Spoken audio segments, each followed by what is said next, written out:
और देखते ही देखते हम आसमान की उड़ान भर रहे थे। हम जमीन से 22,000 फीट की ऊंचाई पर पहुंच चुके थे। अब फाइटर ट्रेनिंग एयरक्राफ्ट ने हवा में गोते खाना शुरू किया।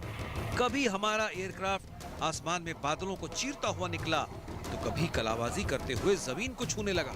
कभी पायलट एयरक्राफ्ट को उल्टा करके उड़ाते तो कभी इन्वर्टेड उड़ाते। उड़ान के दौरान कई बार हम पहाड़ों के करीब से भी गुजरे। अचानक पायलट ने एयरक्राफ्ट को आसमान में 90 डिग्री पर घुमा दिया। एयरक्राफ्ट बिल्कुल सीधा हो गया। मेरा वजन 1G से बढ़कर सीधा 5G पहुंच गया, यानी 5 गुना। दरअसल सामान्य स्थिति में वजन 1G होता है, लेकिन वर्टिकल फ्लाइट में ये 5G तक पहुंच जाता है, यानी मेरा वजन 70 किलो से बढ़कर सीधा 350 किलो के करीब पहुंच गया। अब हम रनवे पर लौट चुके थे। चेहरे पर मिशन पूरा होने का सुकून था।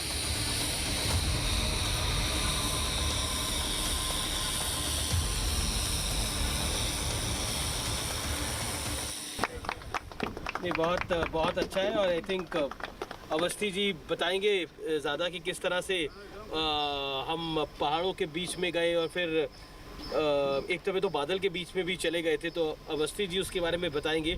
लेकिन इस समय मेरे कान बंद हैं और ज़्यादा सुनाई नहीं दे रहा, और ऐसा लगता है कि मतलब बहुत वज़न मेरे पे डाला गया है और मैं बहुत, जिसे कहते हैं, पानी की प्यास लग रही है। तो इस तरह का महसूस हो रहा है। नहीं महसूस हुआ, लेकिन अवस्थी जी हैं, पानी की मुझे बड़ी प्यास लग रही थी, जैसा मैंने बताया। मुझे thank you for the water. Pratyush ज़्यादा बता पाएंगे। प्रत्यूष, अब आप बताइए, हम बादलों के बीच में से भी गए, हमने पहाड़ भी देखे, कितना जी हमने लिया और how I was. Amit ji, आज हमारा प्रयास ये था कि आपको इस प्रकार की फ्लाइंग दिखाई जाए जो आपने ना कभी देखी हो जी, ना आपको कोई सिविल एविएटर कभी दिखा पाएगा। जी। तो जिस प्रकार की फ्लाइंग हमारे ट्रेनीज करेंगे इस जहाज़ पे, कल के जो ट्रेनीज होंगे, फ्यूचर ट्रेनीज जो हमारे हैं, उस प्रकार की हमने आपको फ्लाइंग दिखाई। हमने आपको आज एक लो लेवल नेविगेशन का डेमोन्स्ट्रेशन दिया था, जिसमें कि हम आपको टेरेन के काफ़ी नज़दीक ले गए। आपने देखा जहाज़ कितना स्टेबल और नाइसली फ्लाई कर रहा था उस समय।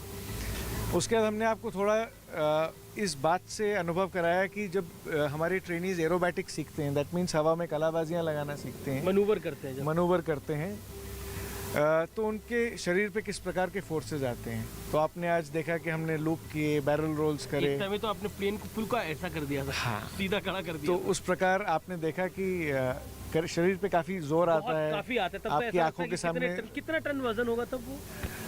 आपका वजन करीब 4 या 5G जो हम खींच रहे थे, उसमें आप 70 किलो के करीब के लगते हैं, तो आपका वजन हो गया होगा 350 किलो जी। 350 किलो के वजन पे जब मैंने आपको बोला था अपना हाथ उठाइए, तो आप अपना हाथ भी नहीं उठा पाए थे। आपका हाथ आपके घुटने पे रह गया जी।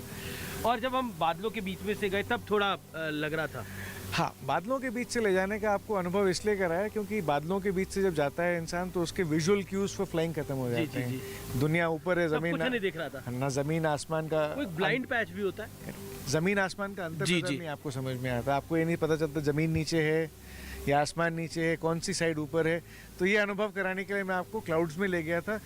जब इंसान क्लाउड्स में, कोई पायलट क्लाउड्स में फ्लाई करता है, तो इंस्ट्रूमेंट्स के तो लो फ्लाइंग भी करी हमने थोड़ी। आपने लो फ्लाइंग करी, जो मैंने आपको बताया, लो लेवल नेविगेशन, जिसमें आप टेरेन के बहुत नज़दीक थे, बहुत करीब थे, और उसमें आपने अनुभव किया कि आपको ज़मीन जो दूर दूर से चीज़ें दिख रही थी, कुछ नहीं दिखता, सिर्फ जो आपके पास होता है। जब फाइटर पायलट्स भी फ्लाई करते हैं, तब वो भी लो लेवल फ्लाइंग ही ज़्यादा करते हैं या हाई लेवल फ्लाइंग करते हैं? ये मिशन पे डिपेंडेंट होता है कि आप किस प्रकार का मिशन कर रहे हैं। तो लो लेवल मिशंस भी होते हैं, मीडियम ऑल्टीट्यूड भी होते हैं, हाई ऑल्टीट्यूड मिशंस भी होते हैं।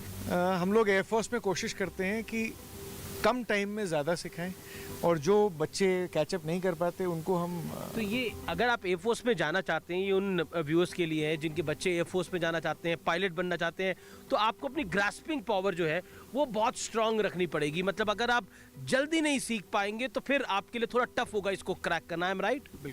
बिल्कुल आपने सही बोला।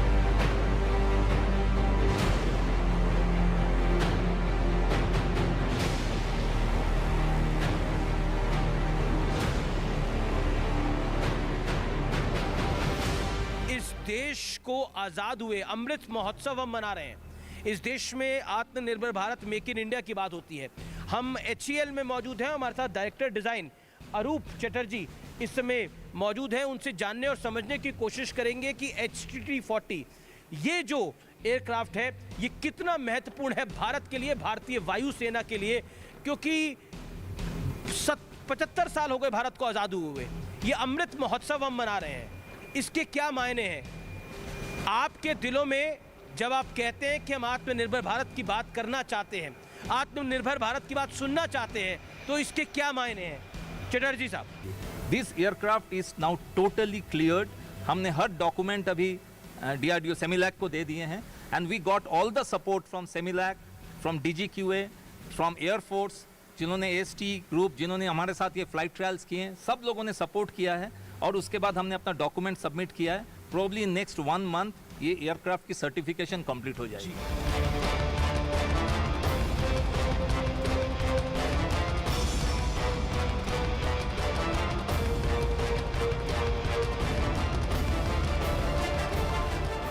मेरे साथ बात करने के लिए प्रशांत भदौरिया है।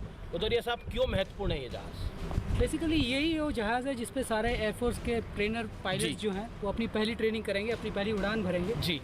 40 आपने सही बताया, 40 साल बाद HAL ने अपना इंडिजिनस ट्रेनर दिया है। इससे पहले वाले ट्रेनर ग्राउंड हो चुके हैं और भारतीय वायुसेना को इसकी अत्यंत आवश्यकता है। ये जहाज़ हमने 5 साल में डेवलप किया है और हमारे पास इंडियन एयरफोर्स के 70 जहाज़ का ऑर्डर है जो हम सप्लाई करेंगे 5 साल के अंदर।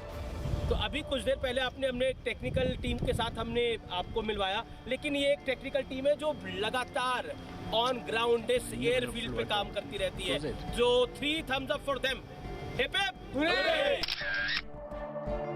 Hip hip hooray! I for India! And how's the जोश? That's the point. बहुत बहुत शुक्रिया आप लोगों का यहाँ पर हमें इतना समय देने के लिए। Thank you so much. और आपका एयरक्राफ्ट उड़ा के मुझे बड़ा अच्छा लगा प्रशांत। Thank you.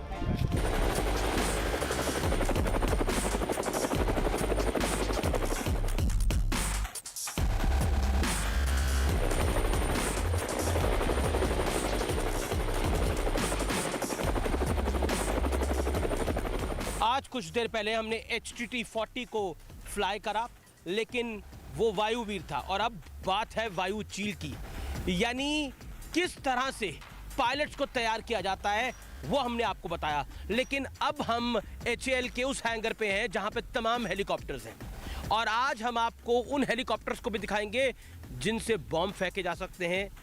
आज हम आपको उन हेलीकॉप्टर्स को भी दिखाएंगे जो कि लाइट कॉम्बैट हेलीकॉप्टर्स के नाम पर आते हैं।